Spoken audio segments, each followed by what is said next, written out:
عورتوں پر پیارے نبی کی شان کا احسان۔ اسلام سے پہلے عورتوں کا حال بہت خراب تھا۔ دنیا میں عورتوں کی کوئی عزت و قوت ہی نہیں تھی۔ مردوں کی نظر میں اس سے زیادہ عورتوں کی کوئی حیثیت ہی نہیں تھی کہ وہ مردوں کی ناپسندی خواہش پوری کرنے کا ایک کھلونا تھی۔ عورت دن رات مردوں کی قسم قسم کی خدمت کرتی تھی اور طرح طرح کے کاموں سے، یہاں تک کہ دوسروں کی محنت مزدوری کر کے جو کچھ کماتی تھی وہ بھی مردوں کو دے دیا کرتی تھی، مگر ظالم مرد پھر بھی ان عورتوں کی کوئی قدر نہیں کرتے تھے، بلکہ جانوروں کی طرح ان کو مارتے پیٹتے تھے۔ ذرا ذرا سی بات پر عورتوں کے کان ناک آجا کاٹ لیا کرتے تھے اور کبھی قتل بھی کر ڈالتے تھے۔ عرب کے لوگ لڑکیوں کو زندہ دفن کر دیا کرتے تھے اور باپ کے مرنے کے بعد اس کے لڑکے جس طرح باپ کی جائیداد اور سامان کے مالک ہو جایا کرتے تھے، اسی طرح اپنے باپ کی بیویوں کے مالک بن جایا کرتے تھے اور ان عورتوں کو زبردستی لونڈیاں بنا کر رکھ لیا کرتے تھے۔ استغفر اللہ۔ عورتوں کو ان کے ماں باپ، بھائی بہن یا شوہر کی وراثت میں سے کوئی حصہ نہیں ملتا تھا، نہ عورتیں کسی چیز کی مالک ہوا کرتی تھیں۔ ہندو دھرم میں ہر عورت کے لیے فرض تھا کہ وہ زندگی بھر قسم قسم کی خدمتیں کر کے پتی پوجا کرتی رہے اور شوہر کی موت کے بعد اس کی چتا کی آگ کے شعلوں پر زندہ لیٹ کر ستی ہو جائے، یعنی شوہر کی لاش کے ساتھ زندہ عورت بھی جل کر راکھ ہو جائے۔ غرض پوری دنیا میں وہ بے رحم اور ظالم مرد عورتوں پر ایسے ایسے ظلم و ستم کے پہاڑ توڑتے تھے۔ عرب کے بعض قبیلوں میں یہ ظالمانہ دستور تھا کہ بیوہ ہو جانے کے بعد عورتوں کو گھر سے باہر نکال کر ایک چھوٹے سے تنگ و تاریک جھونپڑے میں 1 سال تک قید میں رکھا جاتا تھا۔ وہ جھونپڑے سے باہر نہیں نکل سکتی تھیں، نہ غسل کرتی تھیں، نہ کپڑے بدل سکتی تھیں۔ کھانا پانی اور اپنی ساری ضرورتیں اسی جھونپڑے میں پوری کرتی تھیں۔ بہت سی عورتیں تو گھٹ گھٹ کر مر جاتی تھیں اور جو زندہ بچ جاتی تھیں تو 1 سال کے بعد ان کے آنچل میں اونٹ کی مینگنیاں ڈال دی جاتی تھیں اور ان کو مجبور کیا جاتا تھا کہ وہ کسی جانور کے بدن سے اپنے بدن کو رگڑیں، پھر سارے شہر کا اسی گندے لباس سے چکر لگائیں اور ادھر ادھر اونٹ کی مینگنیاں پھینکتی ہوئی چلتی رہیں۔ یہ اس بات کا اعلان ہوتا تھا کہ ان عورتوں کی عدت ختم ہو گئی ہے۔ اسی طرح کی دوسری بھی طرح طرح کی خراب اور تکلیف دہ رسمیں تھیں جو غریب عورتوں کے لیے مصیبتوں اور بلاؤں کا پہاڑ بنی ہوئی تھیں، اور بیچاری مصیبت کی ماری عورتیں گھٹ گھٹ کر رو رو کر اپنی زندگی کے دن گزارتی تھیں۔ ہندوستان میں تو بیوہ عورتوں کے ساتھ ایسے ایسے دردناک ظالمانہ سلوک کیے جاتے تھے جن کو سوچ سوچ کر کلیجہ منہ کو آ جاتا ہے۔ ہندو دھرم میں ہر عورت کے لیے فرض تھا کہ وہ زندگی بھر قسم قسم کی خدمتیں کر کے شوہر کی پوجا کرتی رہیں اور شوہر کی موت کے بعد اس کی چتا کی آگ کے شعلوں پر زندہ لیٹ کر ستی ہو جائے، یعنی شوہر کی لاش کے ساتھ زندہ عورت بھی جل کر راکھ ہو جائے۔ غرض پوری دنیا میں وہ بے رحم اور ظالم مرد عورتوں پر ایسے ہی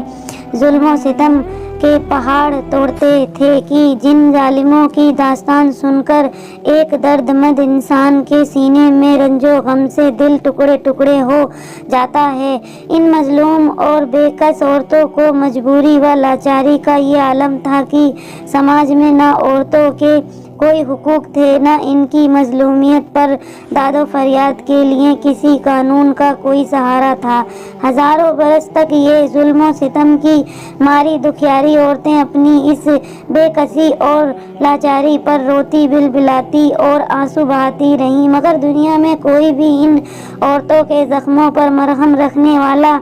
اور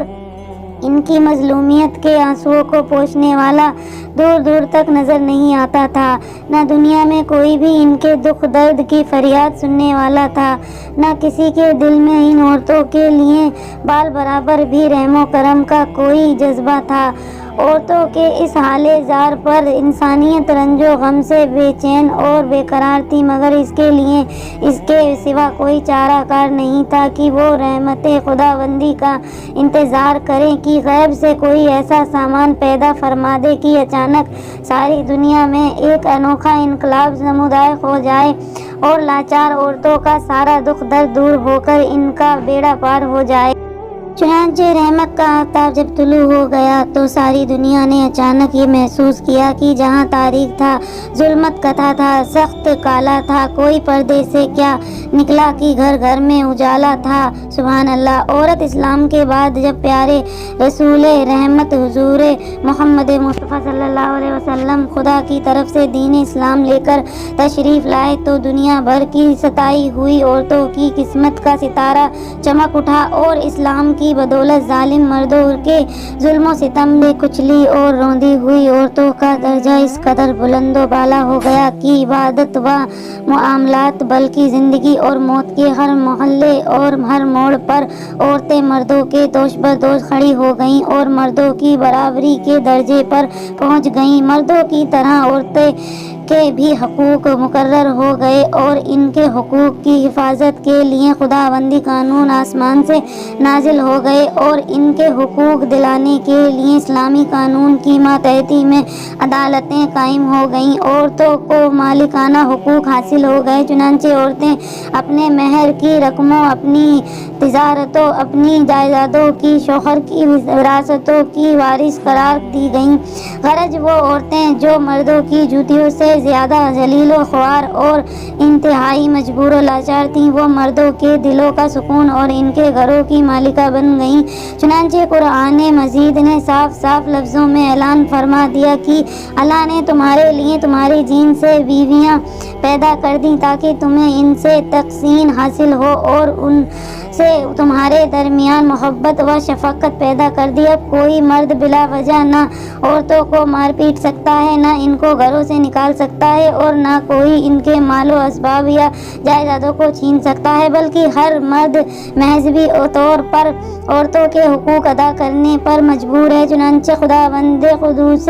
نے قرآن مجید میں فرمایا کہ عورتوں کا مردوں پر ایسے ہی حقوق ہے جیسے مردوں کے عورتوں پر، اچھے سلوک کے ساتھ، اور مرد کے لیے فرمان جاری فرما دیا کہ اور اچھے سلوک سے عورتوں کے ساتھ زندگی بسر کرو۔ تمام دنیا دیکھ لے کہ دین اسلام نے میاں بیوی کا انتہائی زندگی کی صداقت قرض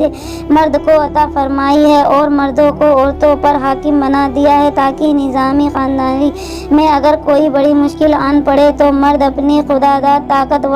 صلاحیت سے اس مشکل کو حل کر دے۔ لیکن اس کے ساتھ ساتھ جہاں مردوں کے کچھ حقوق عورتوں پر واجب کر دیے ہیں، وہاں عورتوں کے بھی کچھ حقوق مردوں پر لازم ٹھہرا دیے گئے ہیں۔ اس لیے عورت اور مرد دونوں ایک دوسرے کے حقوق سے دوسرے کے حقوق میں جکڑے ہوئے ہیں تاکہ دونوں ایک دوسرے کے حقوق کو ادا کر کے اپنی اجتماعی زندگی کو شادمانی و مسرت کی جنت بنا دیں اور نفاق و شفاق اور لڑائی جھگڑوں کے جہنم سے ہمیشہ کے لیے آزاد ہو جائیں۔ عورتوں کو درجات و مشارف کی اتنی بلند منزلوں پر پہنچا دیا، یہ حضور نبی رحمت صلی اللہ علیہ وسلم کا وہ احسان عظیم ہے کہ تمام دنیا کی عورتیں اگر اپنی زندگی کی آخری سانس تک اس احسان کا شکریہ ادا کرتی رہیں پھر بھی وہ اس عظیم و شان احسان کی شکر گزاری کے فرض سے سبوک دوش نہیں ہو سکتی۔ تمام دنیا کے محسن اعظم حضور نبی اکرم کی شان رحمت کا کیا کہنا۔ سبحان اللہ، بے شک سبحان اللہ، الحمدللہ۔ جتنی تعریف کروں اتنی ہی کم لگتی ہے۔ پیارے دوستو، میرا ارادہ کسی کے بھی مذہب کو جھٹلانا نہیں ہے، حدیث نبی کی روشنی کی کچھ انسنی کہانی سنانا میرا مقصد تھا۔ پیارے دوستو، اگر میں نے کچھ غلط کہا ہو تو مجھے معاف کر دیں۔ اللہ حافظ۔